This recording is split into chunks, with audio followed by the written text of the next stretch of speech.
Last week I mentioned to you, Adam, that Cade Cunningham is now third in the odds for MVP in the NBA.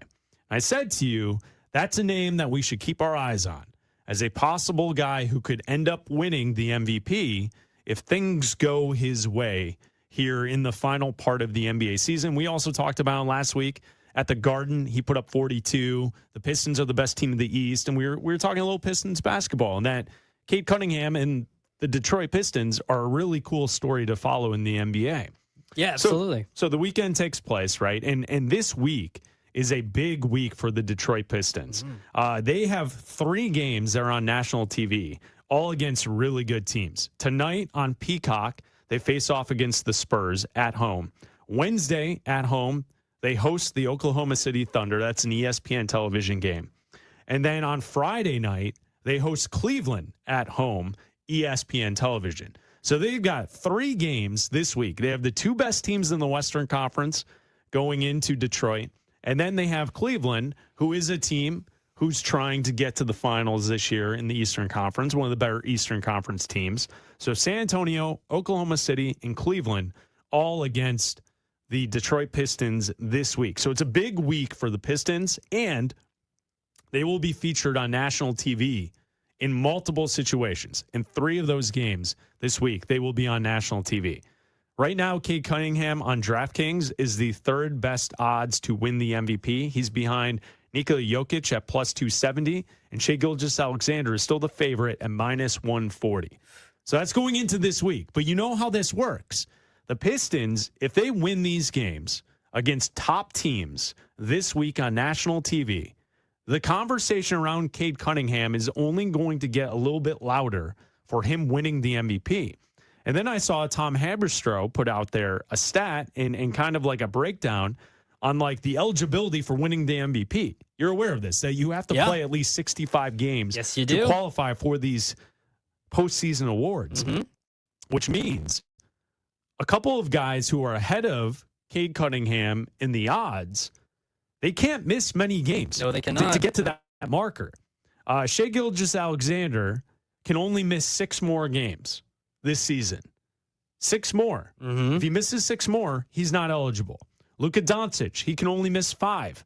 Victor Wembanyama can only miss 4. And Nikola Jokic, who I think a lot of people could point to as being the best player in the world right now, if he misses 1 more game, he won't qualify for the postseason awards.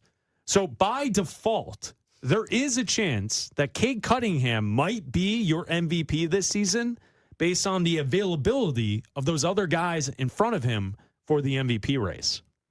That's interesting because they are number 1 in the East right now. They're 5.5 games up on the Celtics. Now, let's say it goes the opposite way for Cade Cunningham and the Pistons. And they lose these games this week? And they lose these games this week. Okay, they lose these games this week. There's a lot of primetime games for another team that is also in the East that is quite the surprise, given the injuries to one of their stars. Oh, yeah. And did you perhaps watch them beat the Lakers yesterday? Their other star happens to be playing. He's playing great. Insanely well and has their team sitting very nicely at second place. Now, it's only by a game, but second place in the East with the Boston Celtics only 5.5 game back of those Detroit Pistons, and that would be Jaylen Brown. Yeah. Does Jaylen Brown have a chance here? I know it's the Pistons, but, this is the Celtics we're talking about. And, nobody had the Celtics where they are, maybe making the playoffs, but not second in the East right now, given how Tatum's been out the entire season. And this was going to be this way. And he is 30-1 right now to win MVP. He's even behind Victor Wembanyama. But given the way you said this could shake out with guys missing games and things like that, if this goes south for the Pistons and the Celtics keep winning these games and Brown keeps playing the way he did yesterday, I believe he had 32 last night. He had 32 last night. He had 23 against the Warriors in the game before on Thursday. He's playing really well.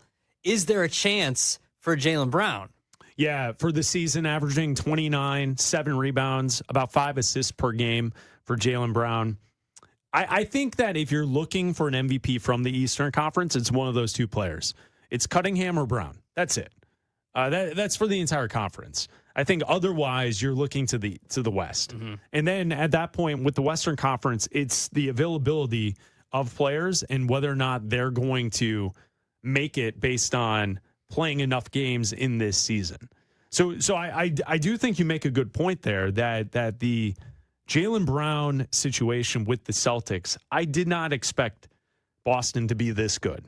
And I didn't expect Jaylen Brown to kind of take over all of the workload of being a number one star for the team and being able to be that all-star that we've seen. And last night, being able to like just take over games, both ends of the floor, offense and defense, leading the Celtics. And it really has like spoken to me like how good Jaylen Brown is, because we know that he's won a championship.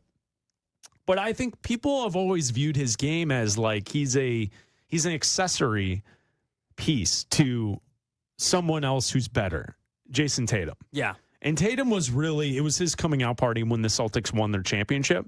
And this feels very much like, I don't want to stretch for the comparison too much, but in the 90s, there was a season where Michael Jordan was not playing for the Chicago Bulls. He went and played baseball, right? People are familiar that this took place. The season that Jordan was gone, Scottie Pippen took over the team and was an MVP candidate. Yes. That season. Because he was so valuable to the Chicago Bulls. Now, they lost in the playoffs to the New York Knicks. Controversial call. We don't have to go down the road on what took place in that situation. And, Scottie, it didn't turn out great for him because that was also the same series where Tony Kukoc got the final shot in a game, and then Scottie subbed himself out of a game, and he was pouting on the bench. Whole different thing. This does kind of feel like that season because Tatum is not available right now. Yeah. He might come back. He might not come back. But Brown has played great basketball this season. Well, Tatum came back to practice like this weekend. He was back at practice. Yeah, they've been kind of sketchy on committing that he's actually practicing. Yeah. But more so saying that he was out there. Let's say he comes back. The Celtics are 12-1 to win the NBA championship right now.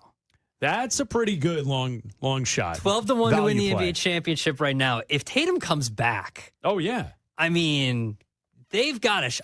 The way the Celtics or the way the Thunder and the Nuggets are priced at plus 135 for the Thunder is absurd.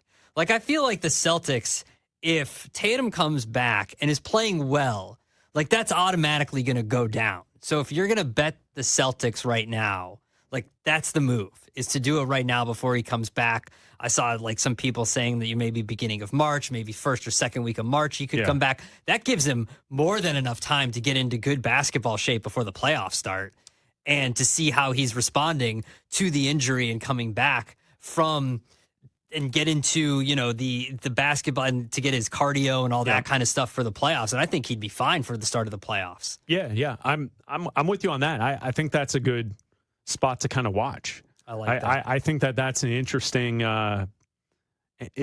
angle there, because if Tatum does come back, I do think that they have a really great chance to win the East. And I don't think that that's necessarily taking anything against what Detroit's done to this point. No. They've definitely been the surprise of the NBA. I think there's two items. It's Detroit being the best team in the Eastern Conference, in that Wembanyama and the Spurs are this good this quickly. Yeah. I didn't expect them to jump immediately to the second best team in the conference, because I think the gap between the Nuggets and the Spurs and the Thunder, there's like a 4 or 5 game gap between the Spurs and the Nuggets. Yeah. And so I didn't think that the Spurs would be at that point. To see Detroit right now sitting at 42-13, they host the Spurs tonight. The game will be on Peacock television. So it'll be a national televised game, and it's definitely going to be must-see TV. And I think that if we're planning on Cade Cunningham to win the MVP, the time is now to jump on that bet. Absolutely. And if not, Jaylen Brown. Just throwing it out there. If not, and a sprinkle. Shai Gilgeous-Alexander has to play. Can't miss more games. No games. It's Bleck Abdalla here on Westwood One Sports. Jim Rome and the Jim Rome Show is coming up next. This is Westwood One Sports.